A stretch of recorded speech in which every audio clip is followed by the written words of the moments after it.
Hello and greetings, everyone. I'm Pastor Edwin Strickland, and I serve as the Senior Pastor of Fellowship of Champions Church International, a worldwide ministry helping people to learn to live out their God-given dreams by walking in love and living by faith. And I get to be your host and your guide for this exciting journey that we're about to take that we call Ed Talk with Pastor Strick.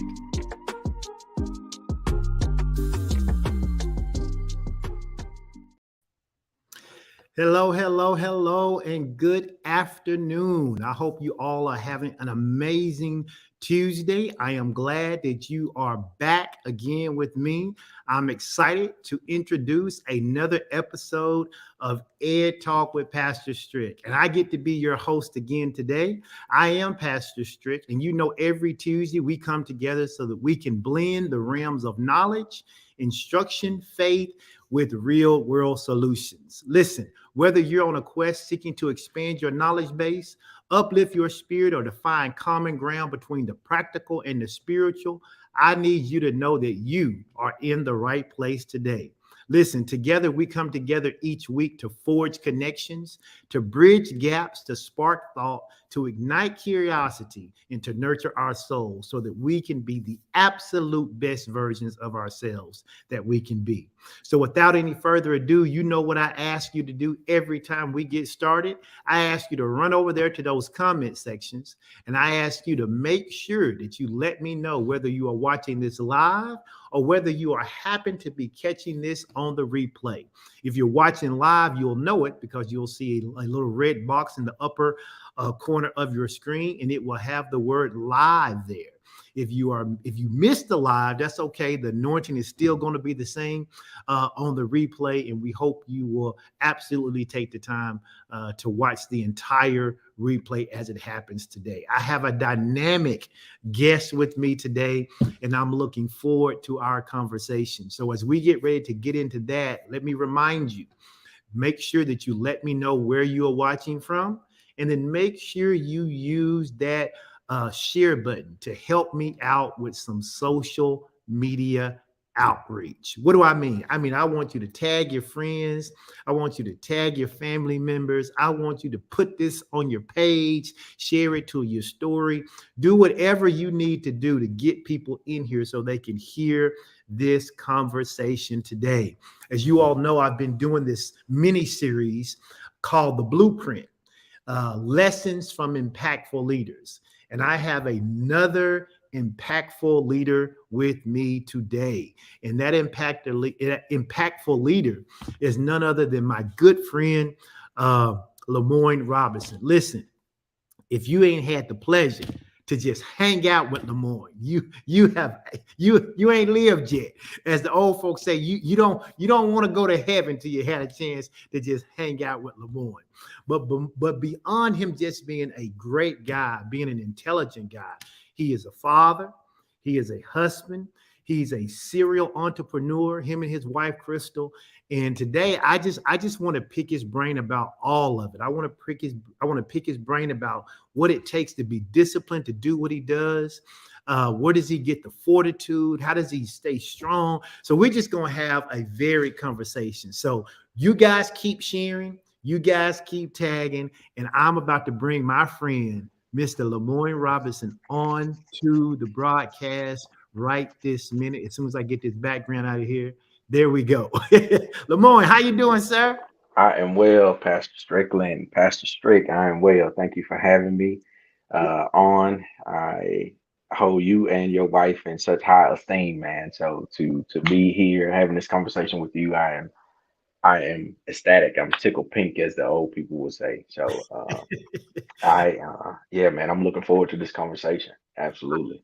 I too have been looking forward to it. Now, see, you didn't tell me you were gonna wear a jacket. I didn't even bring one. I can't even run and go put one on. You Well, put up top notch. no, man. Well, I had a few meetings today, so I typically, have it in the closet there, but I had a few meetings today, so I wanted to make sure that I put it on. I didn't want to disappoint the bishop. You know. Listen, y'all need to be tagging, tag and share, tag and share, tag and share. Listen, I don't always, I don't always title these blueprint messages or lessons that we've been teaching to our viewers. But when I was talking about what we were going to talk about today, I got this little title, and it was, I may have sent it to you in my notes. It was called The Father Factor. And I The was father thinking, factor. LeMoine is a father, he's a business owner, he's a husband, he's involved in his church, he's involved in his community. And so I thought, man, today I just want to hear some of the tales from a man who is leading his family, a man who is leading in the community, and a man who's leading in business. And so I just got some questions that I'm gonna ask, but I want us to be real organic and just really just have the conversation. My listeners say that they enjoy the conversations that I'm having Yeah. with people. Like I had Apostle Banks on, I had Apostle Malby, I had my wife on, I got you on.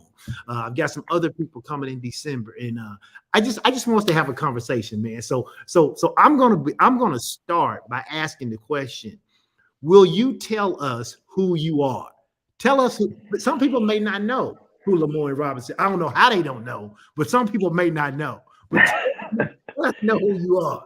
Man, yeah, as Pastor Strickland said, I am LeMoine Robinson, born and raised in Hazelhurst, Mississippi, which I consider to be the real H town, right? So, man, I am the husband of Crystal Robinson. I'm the father of Caitlin and Kirsten Robinson. I am uh, we own a few businesses, but that's what we do. That's not, who we are, and I think that's part of the becoming, that's part of the maturation of not necessarily chasing the title of being something, but becoming something, right? You mentioned that a lot, or you mentioned earlier some of the things that I've done and things like that. But I will say, I've failed a lot too. You Hmm. know what I mean? Like there's been a lot of learning curves.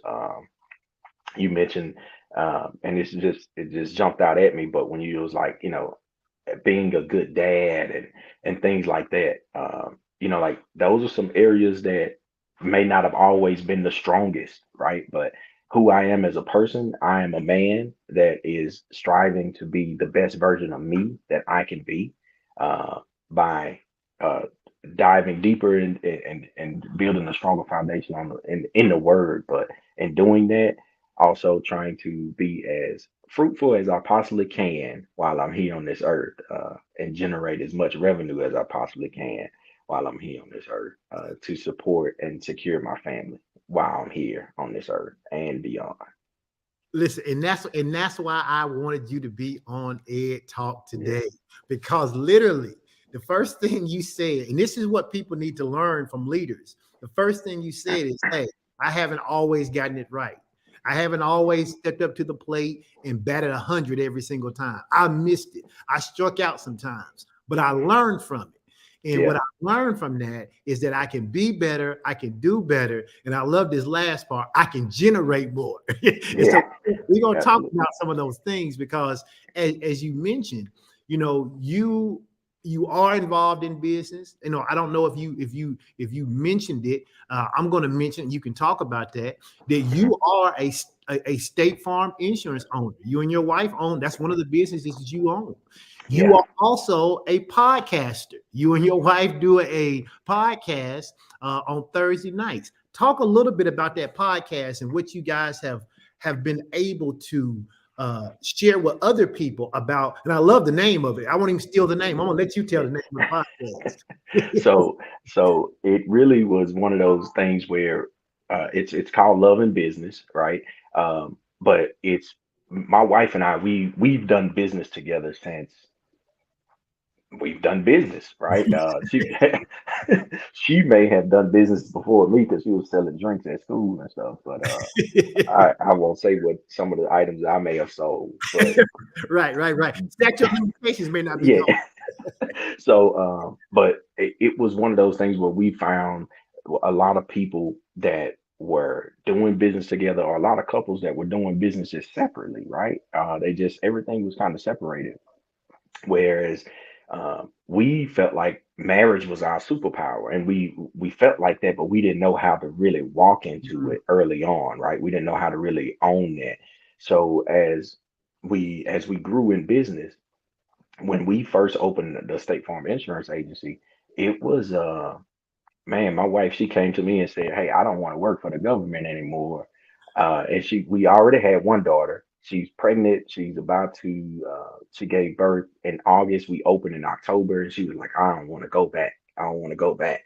And I'm thinking to myself, like, man, we just started this business. We just started this business. I don't know what the revenue is gonna look like or anything like that, but we made it happen. So love and business was inspired throughout our journey through trial and error to be able to really let people know like it's possible, right?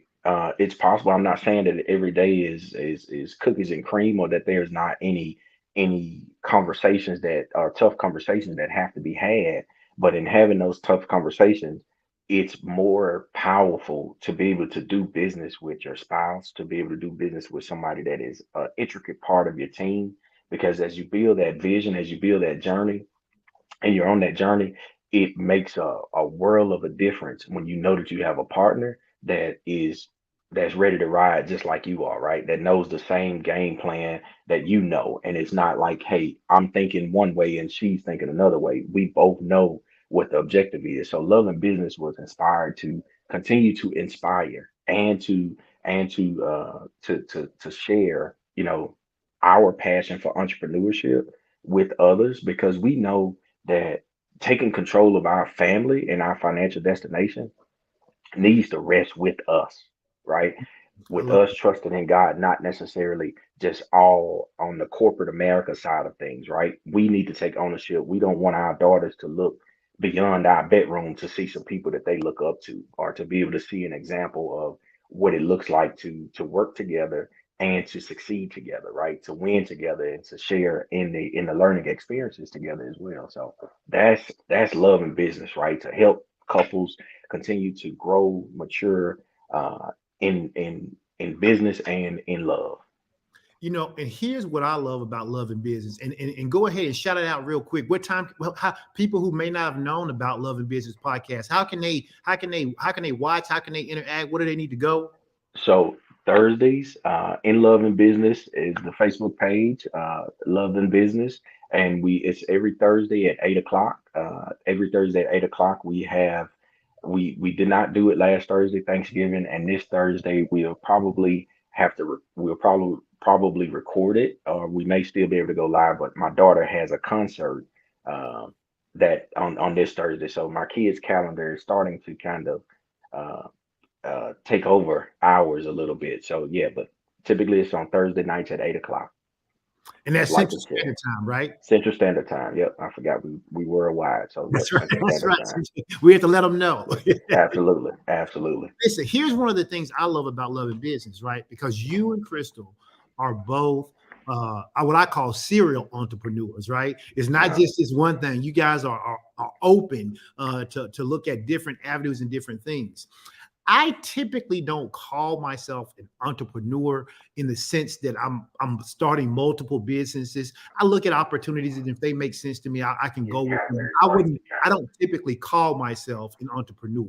My Okay. wife, however, is an entrepreneur. Hmm.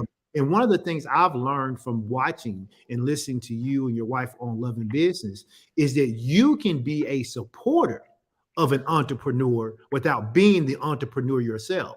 And so Love and Business isn't just for couples who are both entrepreneurs. It's really about, because y'all talk about how you support each other in different endeavors. Absolutely. Some businesses you gung ho about, some businesses she may be gung ho about, and some you may be, I don't really know. I don't really know. Right, I'm right. gonna come back to that question, but you mentioned something that I wanna ask about. You said that you may have to record Thursday because your daughter's calendar is starting to kind of take over your calendar. Yeah. Hmm. How do you, as a father, prioritize all the goals that you and Crystal may have, the goals of the State Farm Agency? your goal as a husband, your goals that you need to accomplish as a father, and then handling all these other businesses. How do you prioritize all of that to make sure that everybody is getting the attention that they need, and all the balls that's in the air are being juggled so that they don't get dropped? Yeah.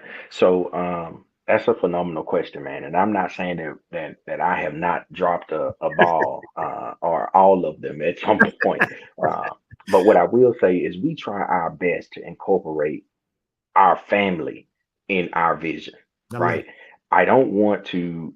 I want the girls to know and understand, just like I want Crystal to know and understand what the objectives are for State Farm and what that means for our family. No different from our automotive shop. No different from our real estate business.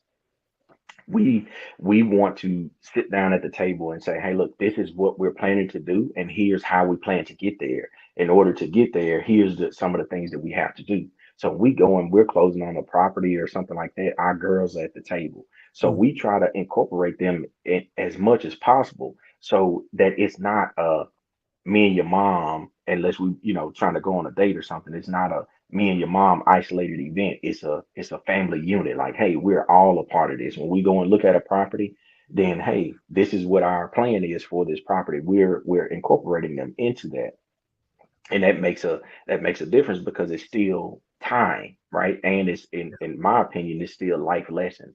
Now we do have we do get a chance to where we will take them on vacation, or last Christmas we went to Jackson Hole, Wyoming, then we went to Mexico and some other places or whatever. We have taken them a number of places, but it's all around, hey, here's what we need to do in order to accomplish this, right? So we try to make it a family dynamic to so that it's not necessarily an isolated thing.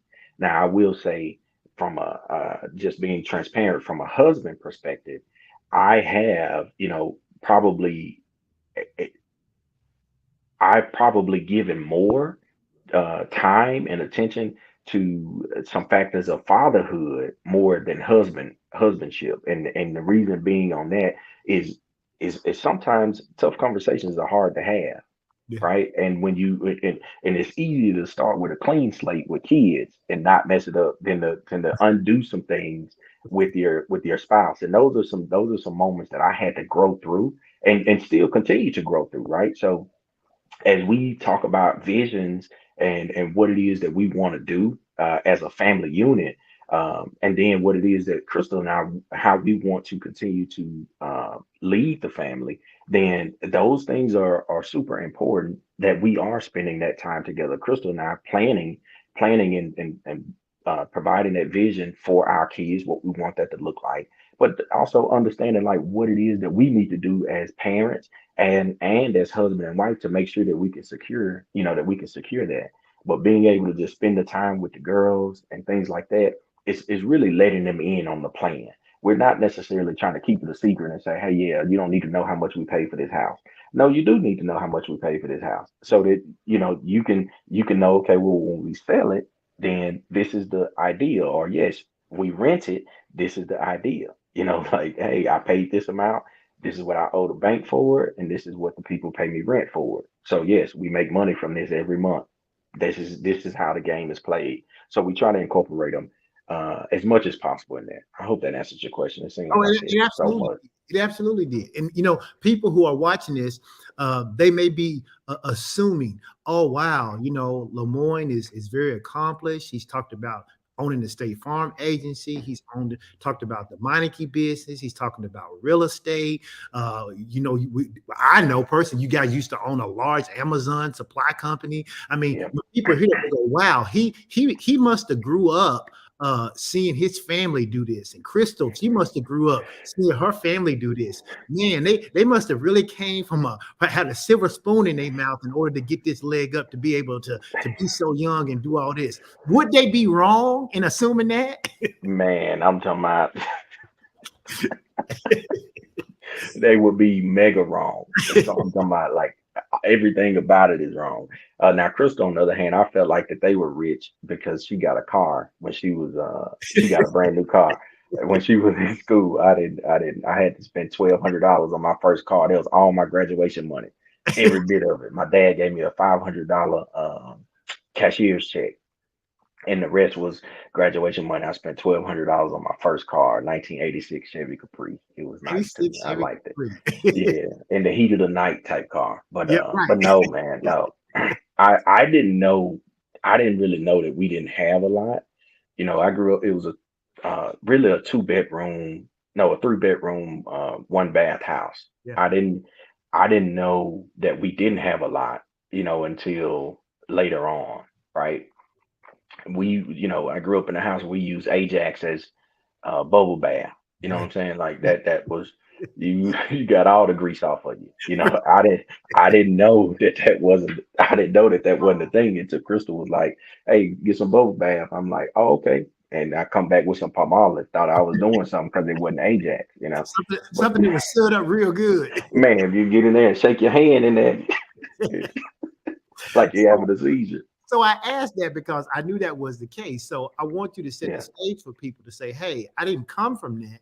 So what was the mindset? What is the discipline that you and your family, your wife, your kids, what's the discipline you guys have to maintain? What's the mindset you have to keep in your home life, in your personal life, in your professional life, in order to get to where you are now and where you want to go 5, 10, 20 years from now?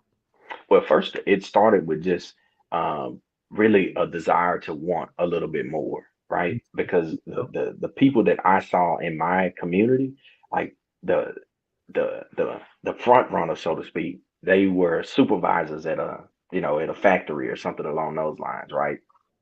Like, oh yeah, man, that's what I'm aspiring to. But once it only takes one or two people to catch your eye gate. It only takes one or two people to that you come across and you like, man, that's legit. Like they can do that. Like they are doing it, and they're not like an attorney or a doctor or something like that, an accountant. Like they're just businessmen, or business people, to be respectful. So it's like, hey, once you get that, so it was the desire to want more. Yeah, there were some things that would happen around my house. I knew at that point, like, oh yeah, no, this ain't it right here. This is we're a little bit under the scale. And so it was that. But then we started to understand like the principles of tithing, right? And the promises that those became an intricate part of it, the promises of God, right? Understanding the biblical perspective of what that looked like. So then I would be like, hey, I'm gonna give because I know it's coming back to me. It's just a principle, even though I may not have been doing everything that, God required of me, so to speak, right? I'm just like, hey, yeah, no, I'm gonna pay my tithe. I'm gonna pay my tithe because I know he said he go keep the enemy off my back, and he go bless me with more. So that was one of the things, but that's really what it is. I'm not saying that I'm the most disciplined person ever. However, I think that we are consistent in our goals and flexible with our approach. All right. I think we have, Oh, I uh, like we, that. I like that. yeah, Consistent with your goals, but flexible in your approach. absolutely, I like absolutely. Um, some individuals, as I played college football, okay. and you develop some mental fortitude, right? You develop some mental fortitude, but oftentimes it's induced by a whistle, it's induced by a coach, it's induced Mhm. by other players that's around you. Well, when you get in the entrepreneurship space, or when you get in the marital space and things like that, oftentimes it's just you and your partner, right? So you got to learn to dig that out of you, right? You got to learn to make that stuff come to the surface yourself and propel it. In my case, it was really, it started with me supporting Crystal, right? To say, hey, yeah, no, go to that conference. Yeah, go ahead. You good. I'm gonna go with you. You know what I mean? And rah rah and getting that, hearing that and being supportive and being there, not necessarily thinking that I needed to be in some of those rooms myself and really taking notes and diving into it, right? And as those things started to unfold, I realized, man, I got some stuff that I need to work on, right? I got some things that I need to work on as the leader of the family because there's some things that I'm doing that's not necessarily taking us in the right direction. So once I came to the realization of that, then it became more and more apparent that hey, this is what we need to do consistently. This is how we need to consistently move. But the faulty thing is sometimes we do something and it works as a people, just in general. We'll do something and it works and then we'll stop doing it. You would go to the gym and lose the weight and then we stop doing it. So what has to what I realize is the goal has to be bigger than just the end result. You really have to have a passion for the journey and the excitement that comes, with it. Anytime somebody starts something new, in my opinion, there's four phases that they go through, right? Okay. You become excited, like, oh yeah, we go do this, you know what I'm saying? We go do this, right? And that phase is you bright eyed and bushy tail, right? And then you get confused, right? It's like you go through that confusion stage because now you're in it, like, hey, I'm gonna start this business, I'm gonna do this, I'm gonna do this. But then when you start talking about now you got to pay sales tax to the parish, and then you got to have your inventory, and now you got to do this. I just wanted to sell something. I just wanted to start the business. That sounded good. I got the EIN and the LLC. I was excited then. Now I got to shell out some money. You know what I'm saying? And things start happening. It's that confusion start. Once the confusion is set in on you, you start to doubt if you can actually do it. You Mm, know what I mean? You start to, hey, man, I don't know if this is really for me. I don't know if this is what the vein that I need to be in, or what's really going on. And those two phases, and the second and third phase, that's where a lot of people leave. That's where a lot of people get caught up and they just quit, yeah. right? But then if you can survive those two, right, then you get clarity. Mm, You get clarity on what it is that you're really wanting to do. You understand.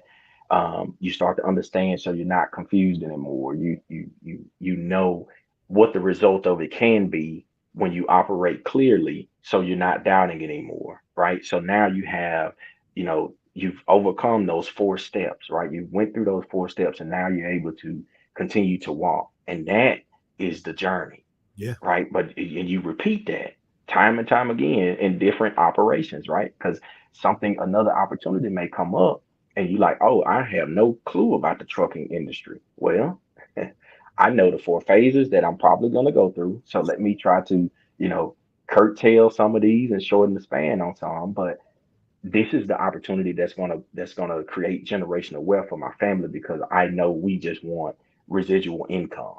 So if there's a way that I can create some passive income without me driving a truck, then yes, I need to learn what that is Yeah.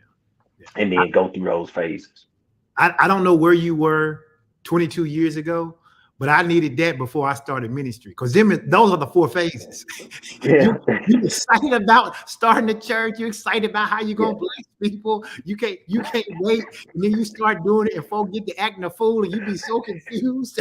Hey, And that you be like, am I even called? exactly. Listen, man. Listen. Get through, then you get to that clarity stage. You get to that, man, and I feel like that is applicable in anything, man. Yeah, From being a father, I was excited when when she was yeah, that's pregnant. We doing all this, and I'm looking at the baby, and then the moment she come out, I want to cry. So I'm excited, and then the first night that they leave her in the room with us, I'm confused. I'm true. like, oh my God. How do you feel? Like I was so scared that I just wanted to sit down and hold her. I never wanted to stand up because I was afraid. I'm like, man, but how do you feed her? Like, what do you do? Like I How don't do I know. hold it? Am I supposed to burp her like that? What am I supposed to do? Right. And then it's like, okay, now then I start to doubt, man. I don't know if I was ready. I know how to make a baby. I enjoyed that process, but I don't know, like if I'm ready, so I started to doubt myself, man. Did my dad teach me everything? Right. Am I, what I'm saying? Like, and then it's, hey, now you get to a level of clarity where you're like, hey, yeah, this is what it is. But I feel like that's in anything in marriage, that honeymoon phase, the the whole part about it, man. Then you confused, man. I don't know if this the one. Listen, if you guys are listening, somebody needs to type those four. Say it for them one more time because I want them to capture. Somebody put them Yeah, in the comments. These four phases because they literally are applicable to everything. And you know what? yeah, You talk about kids. Even with kids, those four phases happen even as a transition, as they hit different developmental milestones when they Absolutely. toddlers, when they start school, when they in middle school, when they in high school, and then you stay in almost a confused state when you got some adult kids. I'm still waiting on the clarity part to come through for these adult kids. Hey, I completely understand it. That's what I'm saying. Like it's a rinse and repeat deal, man. It doesn't. If you're planning another church, it's probably going to be some of the same components, Yeah. right? If you branch off into do something different, it's probably going to be some of the same components. So So I saw somebody excitement. put him up so I'm gonna put them up there Okay. for everybody who needs to get the excitement phase, the confusion phase, that doubt phase, and if you can make it through 2 and 3, you can reach that Yeah, clarity stage. you will get there. My number one hitter posted it. Look at I, her. I love it. I love it. Yeah. Listen, you said a couple of things. One, I think sometimes, LeMoine, you tell me if I'm wrong, but this is what I've seen, that there are some people who say they want to be entrepreneurs, but in reality, they don't want to have to answer to anybody. But entrepreneurs actually do answer to people A because lot they of have them. clients, they have Yeah. people they have to serve. And a lot of people say, well, I want to be my own boss. And nothing wrong with being your own boss. But if you're going to be your own boss, one of the things I heard you say is you can't wait for somebody to motivate you to do what you need to do to get that Absolutely. revenue. You got to dig down on the inside of you. So when did you realize that you were more suited for an entrepreneurial role than say a corporate role? And nothing wrong Uh, with either one of them, right? We need them both. well, I think it came from a vain place because I just wanted to make more money, Okay, right? And I that's was like, hey, I want to be able to control that. I wouldn't necessarily say that I was even ready, to be honest with you. If keeping it a book, Crystal was my boss. You know what I'm okay. saying? Like in the agency, like Crystal was the glue because I just wanted to meet with customers, right? I just wanted to meet, shake hands, and kiss babies. You know what I mean? Like, hey, yeah, hey, how you doing? Keep up, yeah, glad to see you, yeah, and send them on to let somebody else talk to them or whatnot. But I that had to be developed. And for those that are listening, there are some people that are quote unquote born leaders, but there are some people that have developed into leadership, Mhm. right? And it is possible because at one point I was like, man, I was in that doubt phase, like, I don't know if I can be a leader. I Mm. don't know if I can be a leader, right? But there's tools and resources out there to help, develop those leadership skills. But overall, I mean, it again, it started from a thought process of I want to make more money. But yes, in the entrepreneurship space, you do have a lot of bosses, right? And you're probably going to work more than you did for any corporate job starting out. It just your motive for doing it may be different, right? The Bible says a man's name is worth more than silver and gold, right? So when you are out there, it's a little different when you say State Farm did something versus LeMoine Robinson Right, State Farm did right, something, right. right? Right? You don't want your name associated with bad press or saying that you didn't honor the commitment that you told them that you would honor. And that's the part where it's like now you got to work, like you working overtime or you working more and more because you know that whatever you're doing is is what's putting food on your table. And slowly we've started to get away from us having to do all of the action and putting systems in place so that we can manage systems, not people, Yeah. right? Or I can manage the team and the numbers versus managing each team member. And a lot of times people feel like they want to be entrepreneurs because they want to be in control of everything. Well, I'm gonna tell you this: you go lose or you go Mm. burn yourself out, right? You go lose one way or another, right? You may Good. lose from a financial perspective, or you may lose from a marital or family perspective, because you just want to control everything. If you want to be an entrepreneur, but you want to control like and hands on do every aspect of it, you're going to lose. And to paint the picture, just think about like a preacher or a minister or a pastor that wants to be the usher, that wants to be the sound technician, that wants to pastor, that wants to be the lead choir director, that wants to be the band member. You on the keys. How can you do all that? You Right. can't. You have to trust somebody to be able to do the other components of that, right? And a lot of times I think people start to confuse entrepreneurship with like, hey, I just want to be in control of something. And really, you are building leaders and handing over the trust to them and allowing them to continue to develop and managing that process. But you don't want to be the person that's doing everything, Yeah, right? But if your goal is, man, I just might as well do it myself because they, no, you gonna lose. You yeah, gonna lose. You yeah. gonna lose. I think about that in terms of kind of like, people talk about being a hustler and they talk about being Hmm. an entrepreneur, right? I see the hustler as the person who's trying to do everything. I see the Yeah, entrepreneur as the one who's saying, "Hey, I want to build this business. I want to incorporate systems so that I can manage systems and I can manage people so that the yeah, business itself can grow." And so yeah, one of the things that I want to talk about, you mentioned early on that you had some failures in business. And when you and Crystal came to the fire experience, y'all both shared, and I think the listeners would love to hear however you tell a story about y'all, one of y'all businesses that y'all endeavored to do, which was the dog business. oh, now, Because it so was a great story, and it gives you an example of it actually gave an example of these four stages you talked about, right? yeah, yeah, Tell me no, about the dog business. man, that was one of our first like businesses together, Right. right? So I liked dogs, right? Pit bulls to be specific, or bully breed. I like dogs. We bought we bought a dog, and we wound up buying two dogs, right? We bought our first dog, and she passed away. I was walking her. I guess the heat or something got her. I'm not 100% sure, but nonetheless, we go move on from that. Okay. Uh, so then we bought two dogs, Troy and Chanel. So we decided like, man, okay, well, if we're gonna do this, then why not? We see that there's people out here that spend money on stuff for dogs. So we got into the dog business, right? Or we started breeding dogs. We was hosting shows and things like that. We bought this big F-250, man, this big truck. But what really transpired was that was our first business. We wanted to host a dog show, and I was saying, man, I don't know. We got to build our name up. People don't know who we are. I don't know what it's gonna take to do this. Whatever. Crystal goes online in a matter of 2 minutes and like, oh, we just have to pay this $100 application fee, and we can host a sanctioned dog show. And man, that and we did, but we built a 600 square foot kennel in our you know garage. And man, we was doing, I mean, not in our garage, in our backyard, but man, we was doing some of everything. As far as breeding them, I never thought that I'd be trying to help a dog have a baby, but The or thing have you do babies. love in business. Hey man, to conceive them or whatever. But Crystal was right there in her jumpsuit, right? We had these blue overall jumpsuits, man. She'd get out there and she'd be helping me out.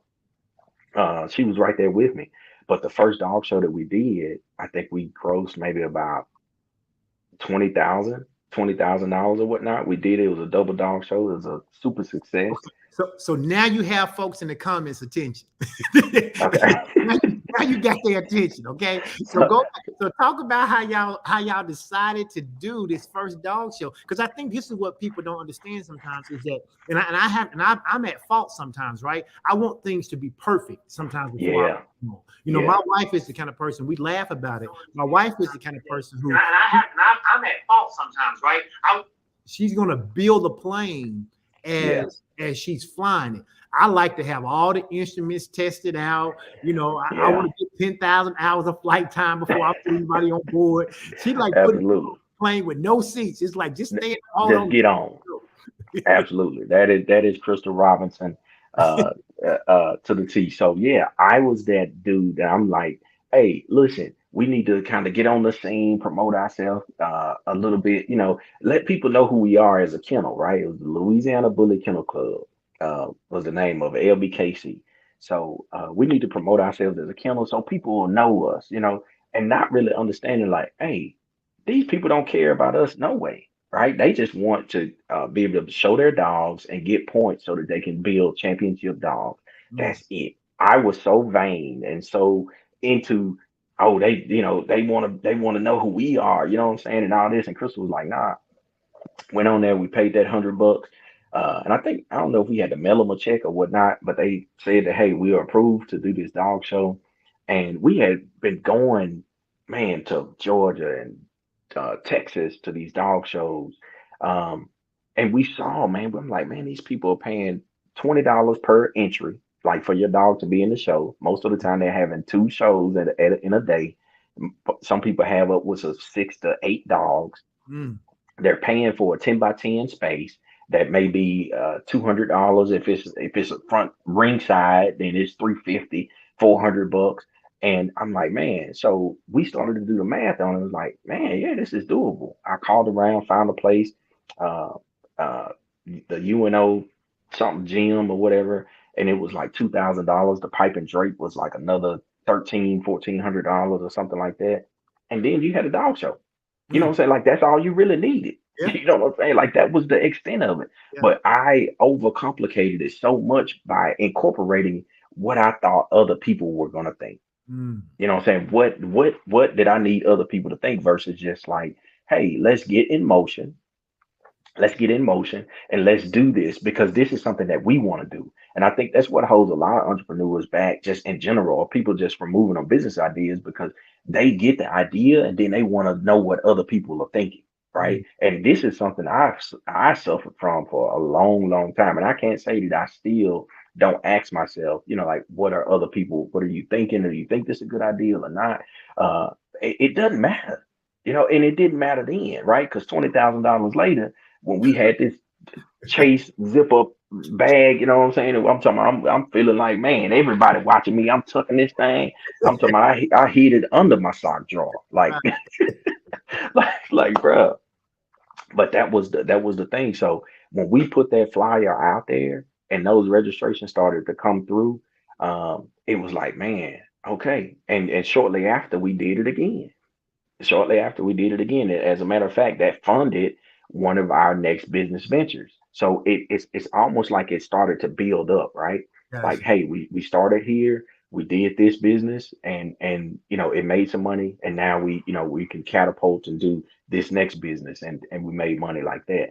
Um, And almost to the point where you got into the dog food business, didn't you? absolutely, man. Listen. I was going to. I found a guy that wholesale dog food to me. We built a little shed in the back, and I mean, it was yeah, that was a nightmare as it relates to the other side of it. See, when you pray for the rain, you got to deal with the mud. All right, so so we had the dog food, man, and that was a another source of revenue for us, but we had so many dogs. We had 6 dogs, so it was cheaper for me to do it like that. And I needed to put that F-250 to work anyway. But man, when I'm telling you, it was it was a nightmare because dog food bring rats, Yep. right? I'm talking, and one day I go out there to get a bag out of what you call it. I'm hearing something jumping, I'm hearing noise. I said, man, golly. And then I looked, I said, man, how this bag get wet? I got a roof leak? Nah, that's them. They was out there having a field day, man.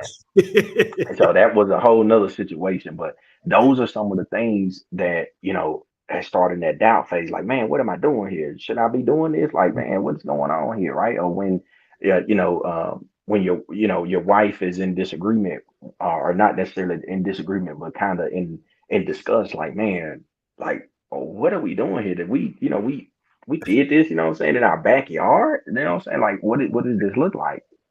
Right. But looking back, we can see how it, continued to. It was a brick that we continued to build on. And I think one of the things that I hear you talking about, which I want to make sure our listeners are hearing, is that in order for you to get to where you are and where you want to go, you've had to push yourself outside your comfort zone. And I A think hundred that's something, percent. I think that's something people have to learn to do, and as a father, as a husband, as a business owner, talk about some of the times that you've had to step out of your comfort zone as it relates to business, maybe as it relates to being a husband, maybe as it relates to being a father, and what that's like, and what's the mindset you have to do that. Because I'll tell you personally, stepping outside of my comfort zone is not difficult for me, except for I think about the fact, what if I fail? How does that Yeah. impact my wife? How does it impact my kids? How does it impact my church? But in order to get to where I want to go, I can't stay where I am. So what's the mindset we have to fight that dichotomy there? Right. So, in my opinion, one of the things, and I'm 100% with you. As a husband, it's like, man, okay, if I fail on this, then like, what does that leave us? So, one, I want to make sure that my wife is on board. I want to make sure I let her know what the game plan is. I Right. don't want to just go out here and be like, you know what, I'm finna go out here and launch this business, and you know nothing about it, and then we lose a Because hundred I'm the head thousand of the dollars. family, so I decide. No, no, no, no, no, no. Right, right, We may be quote unquote the head, you know what right. I'm saying, but that does not devalue their role as wives in general. I will pledge this from now henceforth. Now, if I passed away right now, if Crystal were to remarry that guy, is going to be super lucky Yeah, yeah. because she is a genius, right? My wife is probably one of the brightest women that I know, right? That also comes with a little bit extra, right? We get the you get the bright part, You but it comes with, pray for rain, you got to deal with the you got butt. to you got to hey, so it's one of those things where like, hey, um, as you step outside of your comfort zone, you got to know what the end objective is, Hmm. right? If you're stepping outside of your comfort zone to follow somebody else and you don't have a vision for yourself, then that's not good. That's detrimental, right? Because that's not a passion of yours. It's not something that you necessarily want to do. But me going live on a podcast with Crystal or going to these events and talking and stuff like that, that's not necessarily, what I wrote down on my what do you want to do with your life in the 11th, 12th grade? You know what I'm saying? Like that wasn't something that, public speaking and things like that. That wasn't necessarily something that I per se said I wanted to do or to be vulnerable and open up and say, man, I'm not good at this.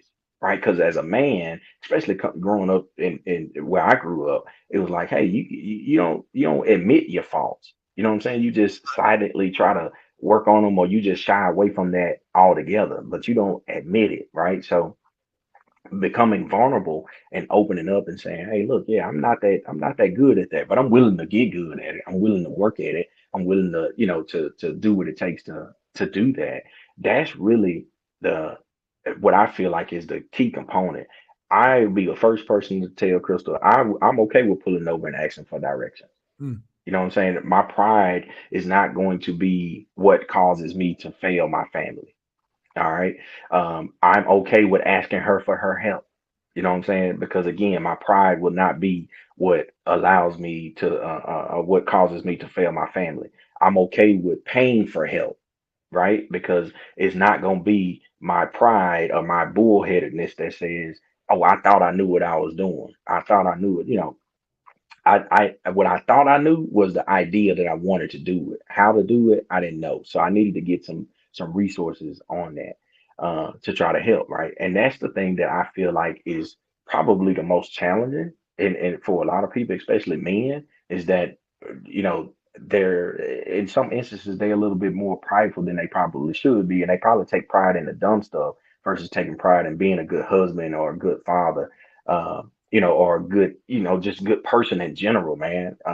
They want to take pride in, oh man, yeah, I know how to, you know, do this or tie this piece of wood to this, or I know how to do this Boy Scout knot. Man, I don't care about that. You know what I'm saying? Like that's cool, but like, what does that, what does it look like from a universal perspective? You know what I'm saying? Like, are you willing to allow your family to go down in the drain because you're too prideful to step outside of your comfort zone and ask for help, or to seek out the wisdom that you don't have. And sadly, LeMoine, I can tell you from a pastoral standpoint, the answer is yes. There are so many men who are willing to do that. You said something that I think is vitally important. If God has given me a wife, that wife is supposed to be a helpmate, right? Yeah, But I refuse to engage my wife in those endeavors in which I need help. I'm underutilizing what God has given me. man. I'm underutilizing the tool. And then Um, on top of that, the other thing is that if indeed I am so bullheaded and so prideful that I won't pull over and ask for directions, because I'll ask for directions quick because I don't want to waste the time I and don't. figure it out and looking Absolutely. foolish, you know. And so I'll ask for help, I'll ask for assistance from my wife and things like that. And at the end of the day, I think men do take, and I think over half of my listeners, at least on the podcast itself, Yeah. maybe not the live, but on the podcast itself, are men. And I think that one of the things men need to learn is that, hey, it's okay to step out your comfort zone. It's okay to take risk, but also it's okay to ask for help. Asking for help is not a sign of weakness. It's not. It's actually a sign of strength and humility. But I want to circle back to one thing, man, that I read this a while back, and it really struck me. Right, you know how you said the wives are helpmeets, right? Mhm. So the Bible also describes the Holy Spirit as a helper. Mhm. You know what I'm saying? And a lot of times we as humans condition the help, like the movie The Help, as if they are subpar, second hand, like they are to be undermined.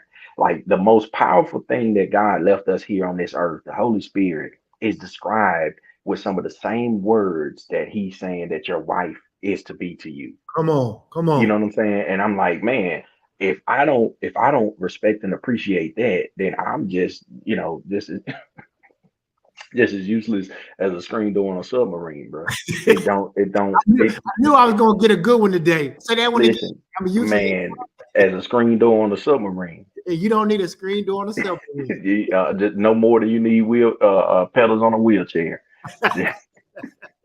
I'm telling you, man. But that's the part. But as men, a lot of times we'll look at it as if our wives are not equal or something, man. Like we just play different roles. Yeah. You know what I'm saying? We play different roles, but they are a vital part. I don't think the Bible would have said when a man finds a wife, he finds a good thing. You know what I'm saying? Like I don't know what other reason, you know what I'm saying? He ain't just talking about from a sexual perspective, man. You know what I'm saying? Right. He not talking about that because the truth be told, like, yeah, that ain't it. That I was ain't it. trying to let you go all the way. Mm-mm. But you're right though, That, because I think people don't understand that that's the difference in a wife and just a side piece, or a wife yeah, and just a chick hanging around with or whatever, or you just spending time sexually with. right. The Bible talks about a wife. It really is talking about someone who is suitable and adaptable for that man. And Absolutely. that part really is important. One of the things I want to ask you as we get ready to kind of get to the end of this, we've been talking about uh, you and your wife being serial entrepreneurs. We've talked about how you guys have a vision for your family and that you share that vision with your children. You bring them to the table when y'all have different deals, buying property, selling property, doing different things. As a father, because part of this is about the father factor. How do Mhm. you encourage risk taking among your girls? I know you have two girls. How do you encourage risk taking uh, with them at the age and level that they are? How do you encourage that? Because I think that's important. That sometimes we want to keep our kids so safe, and we don't want Yeah, them to experience failure because we don't want to see our kids fail. But a part of growth is learning from things that don't work out. So how do you encourage absolutely. your girls? One, I encourage them to fail.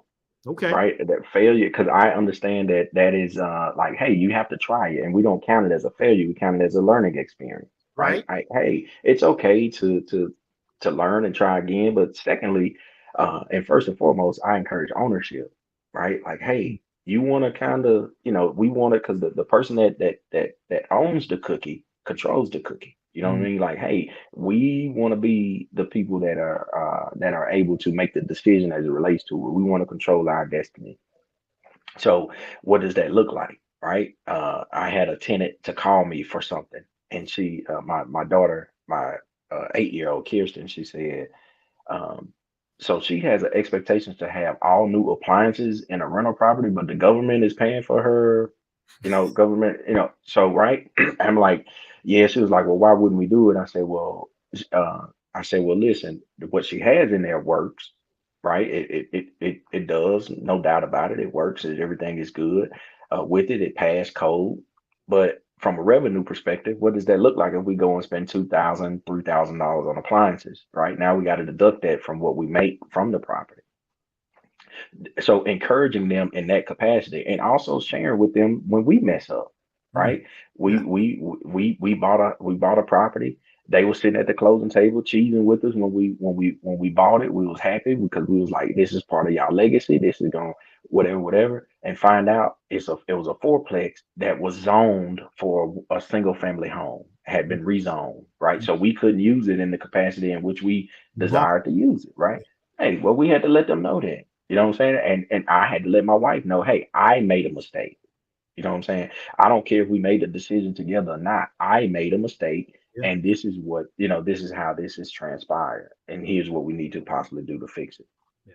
That's good. But but letting them know, it's okay to fail, but did you learn what it is that we need to do outside of that, right? To make sure that it doesn't happen again, or what did we take away from the situation? We don't want to necessarily run from failure. We just we try to paint it as a learning experience, unlike what most of the world does, right? Yeah. Has there ever been a time where you wanted to pursue a particular business endeavor and your wife didn't, or vice versa? And how do you guys typically handle those situations? Because those are sometimes the questions people have. Maybe you Yeah. felt passionate about something, she felt passionately the opposite way, or vice versa.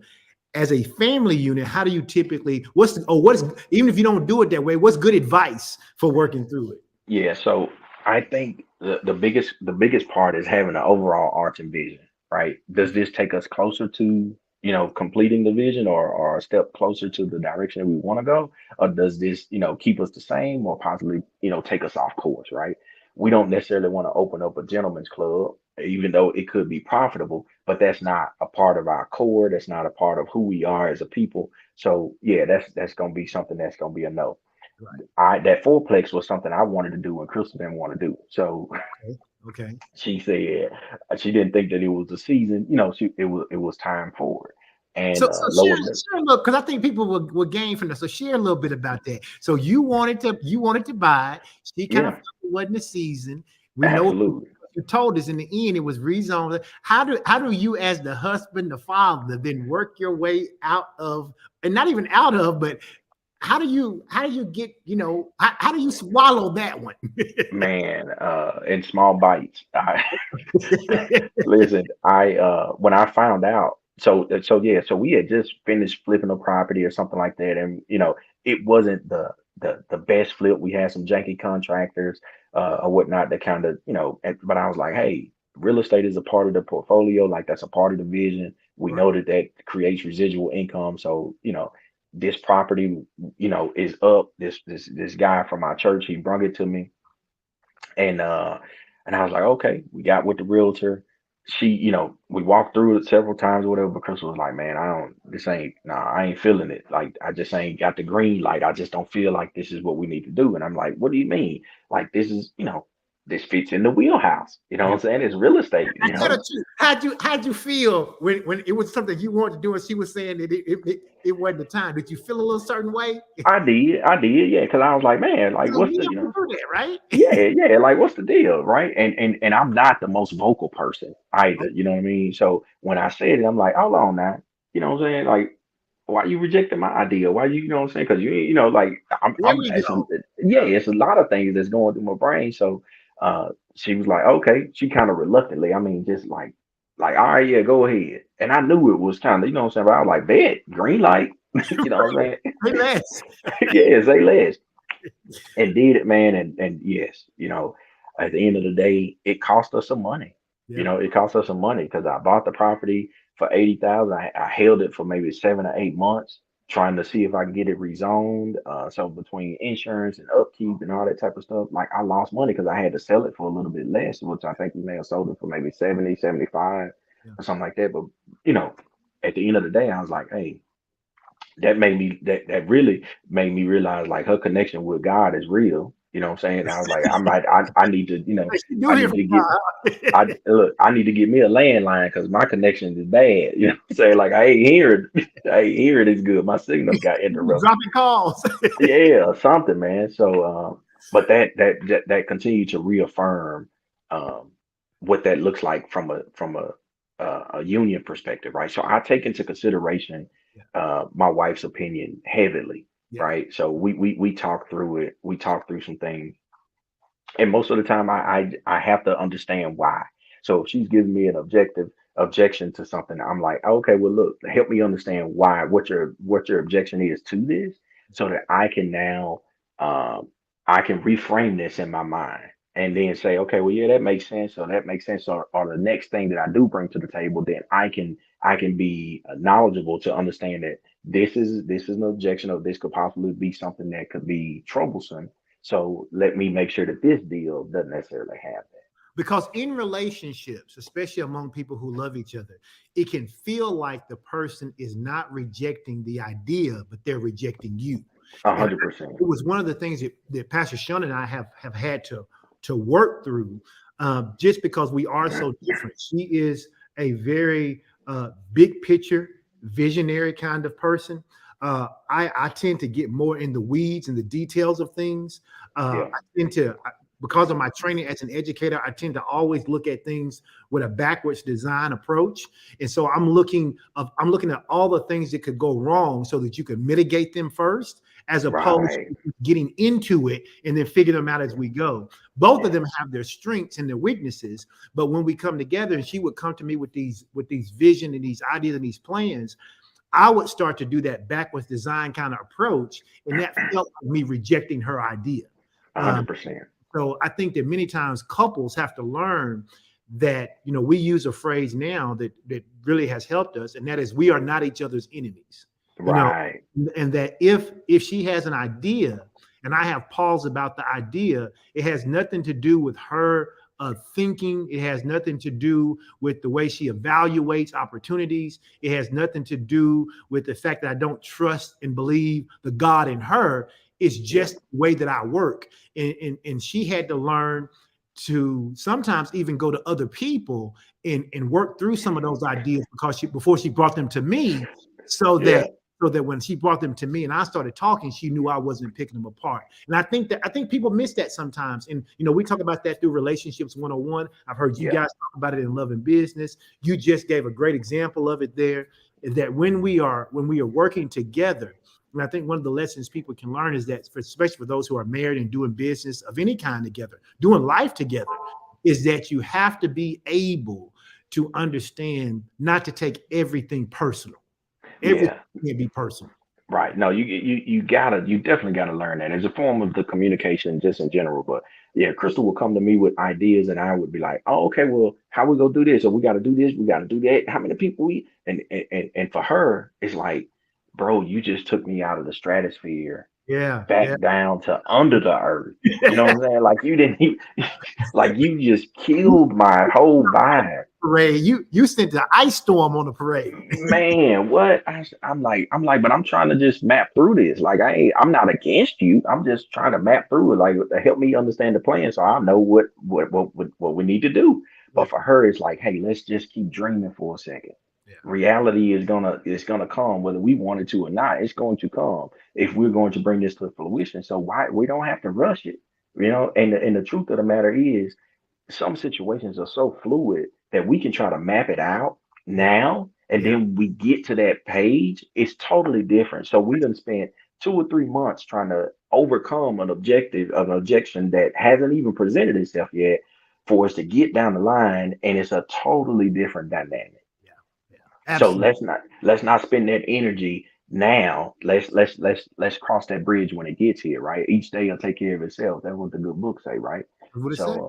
So that's where we started to. I It helped me to learn to dream with her. You know what I'm saying, and to build with her, because when I came to her with an idea, it was like, oh, okay, well, yeah, let's do it. You know, let's go. Yeah, So yeah. that was Listen, it, man. as we get ready to close, I want you say it to the men and the women, but I want you to share uh, some insight or something you would like to leave the listeners with today around this idea of being able to manage life in terms of a business owner, a husband, a father, maybe it's a mother, maybe it's a wife. business owner. But what's some of the wisdom? Maybe even some of that country wisdom you always be sharing on love and business. But share some with the people they can leave with today. Man, as I think about it, it's be look, be intentional, right? Be Be intentional with the love that you share. Be intentional with the resources that you have, and be open in the communication piece, right? When we try to hoard everything in or try to move in silence on our own, a lot of times like we run into stumbling blocks that are unnecessary.